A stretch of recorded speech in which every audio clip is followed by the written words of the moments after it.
السلام عليكم ورحمة الله تعالى وبركاته. بسم الله الرحمن الرحيم.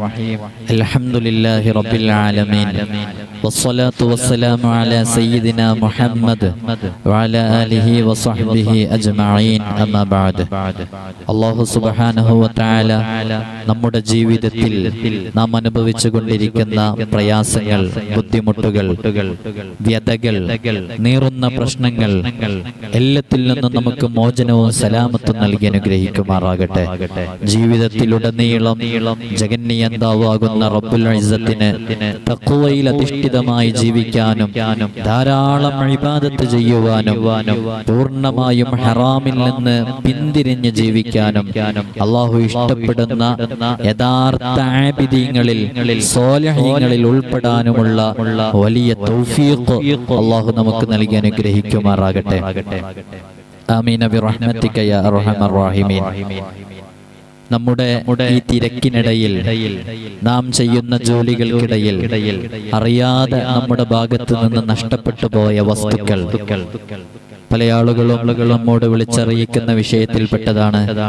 ഉസ്താദേ, എന്റെ മാല നഷ്ടപ്പെട്ടു, എന്റെ ആഭരണങ്ങൾ നഷ്ടപ്പെട്ടു, എന്റെ മോതിരം നഷ്ടപ്പെട്ടു, എന്റെ പേഴ്സ് നഷ്ടപ്പെട്ടു, എന്റെ പാസ്പോർട്ട് നഷ്ടപ്പെട്ടു, തിരിച്ചു കിട്ടാൻ എന്താണ് ചെയ്യേണ്ടത്? ഇങ്ങനെ നമുക്ക് നഷ്ടപ്പെട്ട ഒരുപാട് വസ്തുക്കൾ, ആ വസ്തുക്കളൊക്കെ തിരിച്ചു ലഭിക്കാൻ നാം എന്താണ് ചെയ്യേണ്ടത്? അതിന് മഹാന്മാർ എന്താണ് ചെയ്തിരുന്നത്? തുടങ്ങിയ വിഷയത്തിലേക്കാണ് ഇന്ന് നമ്മുടെ സംസാരമുള്ളത്. അല്ലാഹു തൗഫീഖ് നൽകി അനുഗ്രഹിക്കുമാറാകട്ടെ. പഠിക്കാനും പഠിച്ചതനുസരിച്ച് പ്രവർത്തിക്കാനും അല്ലാഹുവിനെ തഖ്വയിൽ അധിഷ്ഠിതമായി ജീവിക്കാനും അല്ലാഹു നമുക്ക് തൗഫീഖ് നൽകി അനുഗ്രഹിക്കുമാറാകട്ടെ. ഒരു വസ്തു നമ്മുടെ കയ്യിൽ നിന്ന് നഷ്ടപ്പെട്ടാൽ ഉടനെ തന്നെ ആദ്യമായി അതെവിടെയാണോ നഷ്ടപ്പെട്ടത് അവിടെയുള്ള അധികൃതരെ അറിയിക്കുന്നതിന് മുമ്പ്, ആ അധികൃതരെ അറിയിക്കാൻ വേണ്ടി പുറപ്പെടുന്ന സമയമൊക്കെയായിട്ട് നാം ചെയ്യേണ്ട ചില കാര്യങ്ങളുണ്ട്. ജീവിതത്തിൽ നിങ്ങൾ ഇത് ചെയ്തു നോക്കൂ. എത്ര വിലപിടിപ്പുള്ള വസ്തുവാണെങ്കിലും, എങ്ങനെ നഷ്ടപ്പെട്ടതാണെങ്കിലും ഒരു നിലക്കും അത് തിരിച്ചു കിട്ടില്ല എന്ന നിരാശയാണോ നിങ്ങൾക്കുള്ളത്? ആ നിരാശയൊക്കെ അസ്ഥാനത്താക്കിയിട്ട് അത്ഭുതകരമാകുന്ന രൂപത്തിൽ നമുക്ക് തിരിച്ചു ലഭിക്കും. അതിനാദ്യമായി ചെയ്യേണ്ടത് അല്ലാഹുവിലേക്ക് നമ്മുടെ കാര്യങ്ങളെ ബരമേൽപ്പിക്കുക എന്നുള്ളതാണ്. അല്ലാഹു സുബ്ഹാനഹു വ തആല നമ്മോട് പറഞ്ഞ കാര്യങ്ങൾ അല്ലാഹുവിലേക്ക് കാര്യങ്ങളെ ബരമേൽപ്പിക്കുക എന്നുള്ളതാണ് അതിനാദ്യമായി ചെയ്യേണ്ടത്. ഇൻഷാ അല്ലാഹ് ആ വിഷയങ്ങളാണ് ഇന്ന് നാം സൂചിപ്പിക്കുന്നത്. നമ്മുടെ ഈ ജീവിതത്തിന്റെ തിരക്കിനിടയിൽ നഷ്ടപ്പെട്ട ഒരുപാട് വസ്തുക്കൾ, മോതിരം നഷ്ടപ്പെട്ടവർ, മാല നഷ്ടപ്പെട്ടവർ, സ്വർണ്ണാഭരണങ്ങൾ നഷ്ടപ്പെട്ടവർ, വാഹനം നഷ്ടപ്പെട്ടവർ, പേഴ്സ് നഷ്ടപ്പെട്ടവർ, പാസ്പോർട്ട് നഷ്ടപ്പെട്ടവർ, അങ്ങനെ ജീവിതത്തിൽ നിങ്ങൾക്ക് എന്തെല്ലാം നഷ്ടപ്പെട്ടിട്ടുണ്ടോ, അത് എത്ര വർഷങ്ങൾ പഴക്കമുള്ളതാണെങ്കിലും അല്ലാഹുവിന്റെ ഖളാ അത് തിരിച്ചു കിട്ടാനാണ് എന്നുണ്ടെങ്കിൽ ഇൻഷാ അല്ലാഹ് ഈ പറയുന്ന കാര്യങ്ങൾ ചെയ്യലോടുകൂടെ അത് തിരിച്ചു ലഭിക്കും എന്നുള്ളത് തീർച്ചയാണ്. കാരണം നാം തിരഞ്ഞെടുത്ത വഴി അത് അല്ലാഹുവിലേക്ക് ബരമേൽപ്പിക്കുക എന്നുള്ള വഴിയാണ്.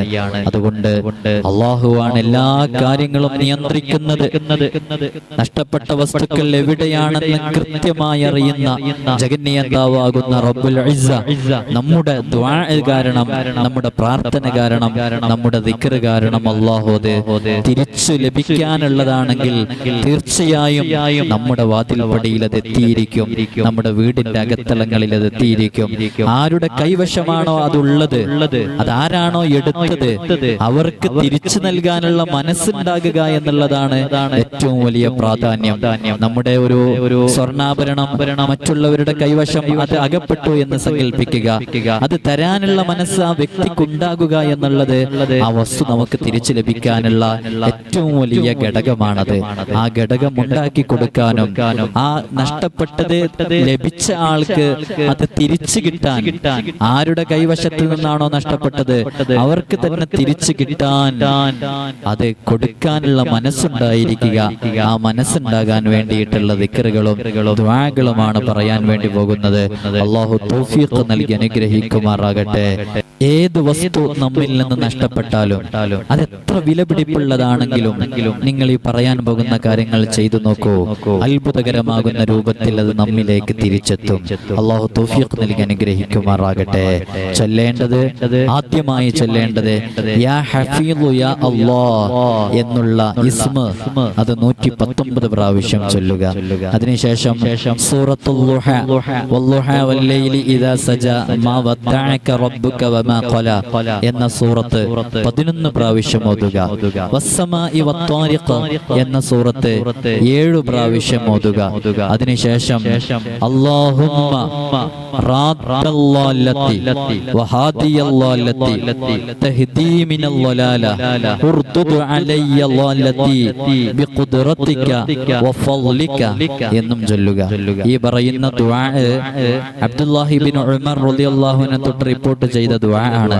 അല്ലാഹുമ്മ റാദ്ദല്ലാല്ല വഹാദിയല്ലാല്ല തഹ്ദീ മിനൽ വലാല ഉർദുദ് അലയ്യല്ലാല്ലത്തി ബിഖുദ്റതിക വഫളിക. ഈ ദുആ ചെയ്യുക.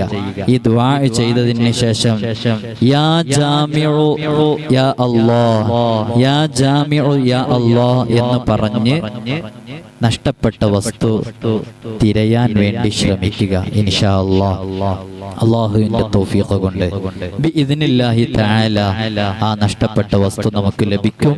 അല്ലാഹു സുബ്ഹാനഹു വ തആല തൗഫീഖ് നൽകി അനുഗ്രഹിക്കുമാറാകട്ടെ.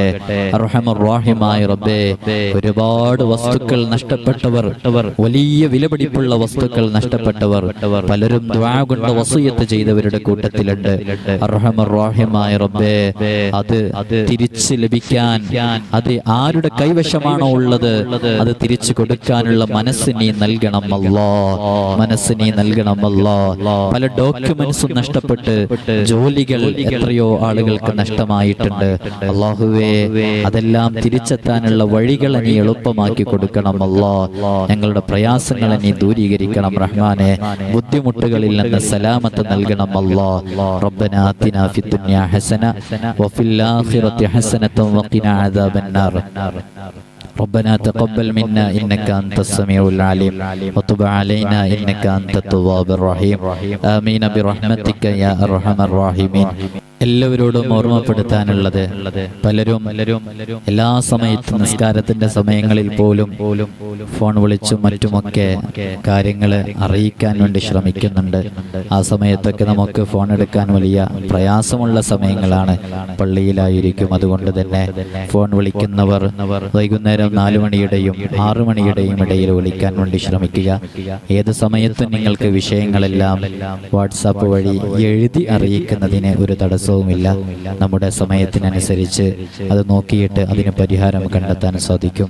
അല്ലാഹുവേ, നീ തൗഫീഖ് നൽകണം അല്ലാഹ്. അസ്സലാമു അലൈക്കും വറഹ്മത്തുള്ളാഹി തആല വബറകാതുഹു.